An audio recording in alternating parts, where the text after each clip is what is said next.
వారందరూ ఎదురు చూస్తున్నారు. వాళ్ళు పెట్టాలా 8 నెలల రికవరీ మీ మీద. అధ్యక్ష, మేము ఉత్తగానే ఆరోపణలు చేస్తలేం. అధ్యక్ష, మీకు ఒక విషయం చూపెట్టాలా. ఇది గౌరవనీయులు భారత ప్రతిపక్ష నాయకులు రాహుల్ గాంధీ గారి ట్వీట్. అధ్యక్ష, వారు ఆనాడు ఎన్నికల సందర్భంగా అశోక్ నగర్కి వచ్చారు. వచ్చి వారు చెప్పారు అధ్యక్ష, ఇది వారి ట్వీట్, నేనేమి కల్పించట్లేదు, నేనేం చెప్పట్లేదు అధ్యక్ష. వారు 2 విషయాలు చెప్పారు. ఒకటేమో జాబ్ క్యాలెండర్ మొదటి సంవత్సరంలోనే 2 లక్షల ఉద్యోగాలు, ఇది రాహుల్ గాంధీ గ్యారంటీ అని చెప్పి ఒక ట్వీట్. తెలుగులో చేశారు, మనకు అర్థం కాదనుకొని తెలుగులో చేసినారు అధ్యక్ష.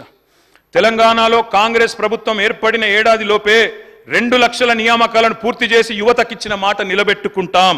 ఇది కాంగ్రెస్ నాయకులు పెద్దలు రాహుల్ గాంధీ గారు చేసిన ట్వీట్ అధ్యక్ష. యువతకిచ్చిన నేను వారికి పంపిస్తా ఉన్నాను తమరి ద్వారా. అధ్యక్ష, నేను అడుగుతా ఉన్నా అధ్యక్ష, నిజంగా కూడా రాహుల్ గాంధీ గారు ట్వీట్ చూసిన తర్వాత, వీళ్ళ నిర్వాహకం చూసిన తర్వాత, ఆ జోసెఫ్ గోబెల్స్ అని ఒక ఆయన ఉంటుండేన అధ్యక్ష, ఎవరు ఆ జర్మనీలో, ఆయన గిన్న బతికుంటే అధ్యక్ష, ఎవరు వీళ్ళు ఇంత టాలెంటెడ్గా ఉన్నారు, వీళ్ళ దగ్గర ట్యూషన్ నేర్చుకుంటాను పోతుండేనేమో సార్ వీళ్ళ దగ్గరికి. ఎందుకంటే ఇంత అద్భుతంగా అబద్ధాలు చెప్పొచ్చు అని మాకు తెలియదు సార్. అధ్యక్ష, 30,000 ఉద్యోగాలు ఇచ్చినామని చెప్పి బడ్జెట్ స్పీచ్లో చెప్పారు అధ్యక్ష. 30,000 ఉద్యోగాలు. నేను అడుగుతా ఉన్నా అధ్యక్ష, 30,000 ఉద్యోగాలు ఎక్కడిచ్చారు సార్?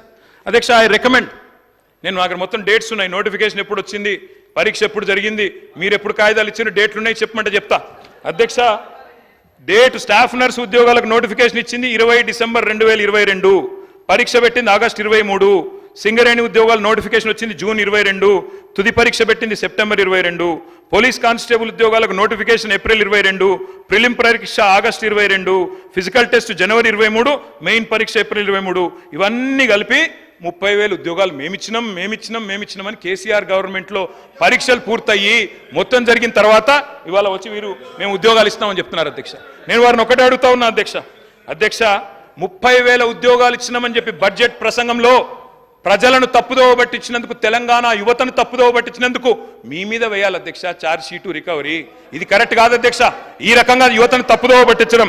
అధ్యక్ష, జాబుల జాతర పెడతారని ఆశిస్తే అబద్ధాల జాతర నడుస్తోంది.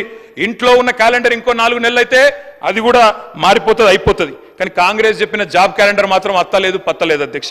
అధ్యక్ష, నేను అడుగుతా ఉన్నా, ఆ రోజు అశోక్ నగర్కి ఉస్మానియా యూనివర్సిటీకి పరుగులు పెడుతూ పోయినారు.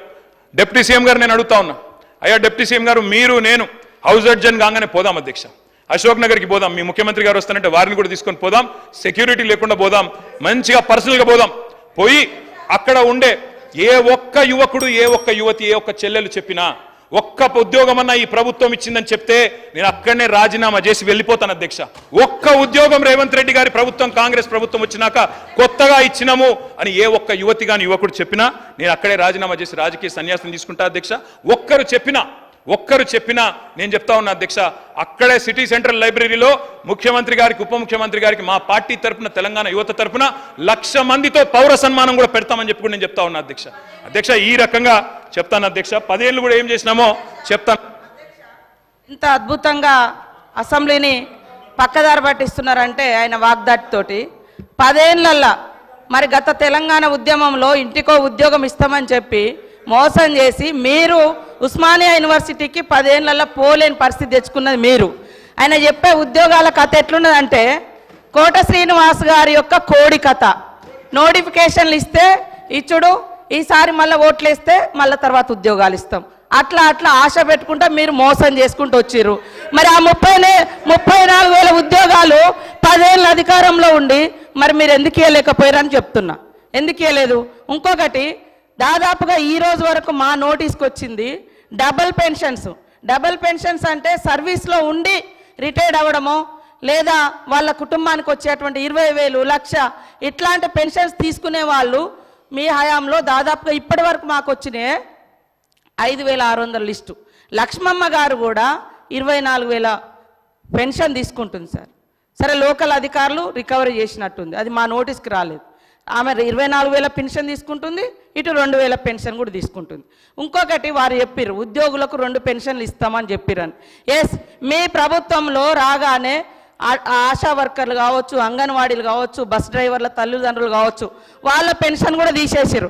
కానీ మీ నాయకుల కుటుంబాలు, వాళ్ళ తమ్ములు, అన్నలు వాళ్ళు తీసుకున్నారు కార్పొరేషన్ల పేరు మీద, వాళ్ళ కుటుంబంలో పెన్షన్ తీసుకున్నారు, ఉద్యోగం